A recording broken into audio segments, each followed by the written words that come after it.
Bienvenue au beach soccer. Chez les sourds, comme les entendants, là c'est chez les sourds. Récemment, on s'est rendu à une compétition de beach soccer organisée par l'association sportive des sourds et malentendants de Bordeaux. On y a parlé foot, mais aussi des difficultés qu'ils rencontrent, rien que pour pouvoir pratiquer leur sport. C'est les mêmes règles.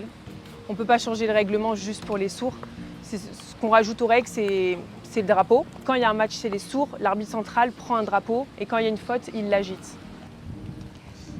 Nous, quand on joue au football, quand on joue des sourds contre des sourds, si on signe normalement, les autres vont comprendre. Voilà. Donc du coup, on a nos codes à nous, avec nos visages, nos expressions. Mais parfois, on peut signer normalement comme on pourrait parler sur un terrain. Donc là, c'est quoi? C'est un tournoi de beach soccer. Donc c'est une organisation qu'on fait une fois tous les 2 ans. Et qu'est-ce que ça apporte? Que les sourds ne soient pas isolés. C'est important. Donc là, vous voyez, il y a tout le monde. Aujourd'hui, c'est utile. S'il n'y avait pas d'événements comme ça, en fait, chacun serait de son côté.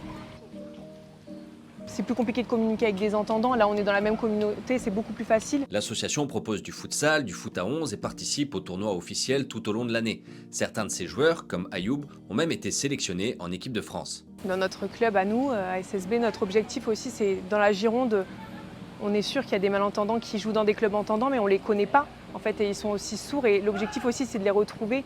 Mais vu qu'on est invisible, on ne peut pas nous retrouver. Et c'est pour ça qu'on veut de la visibilité aussi, pour attirer les personnes malentendantes et sourdes et qu'elles se rendent compte qu'il y a aussi des clubs pour eux. Mais par rapport au pont entre les entendants et les sourds, oui, il est difficile. Par exemple, avoir des sponsors, aide financière, des subventions, des partenariats, tout ça, c'est très très très dur pour nous les sourds. Pas seulement Bordeaux, toutes les équipes de France. En général, un club avec un maillot de foot, ils ont plein de sponsors de partout. En fait, les sourds, nous, parfois, il n'y a rien. Il aurait besoin que la mairie de Bordeaux soutienne plus par rapport au local, d'avoir un local fixe, un foyer qui soit à nous. Ça, c'est notre objectif. Et puis des subventions un peu plus élevées, des subventions exceptionnelles aussi plus régulières.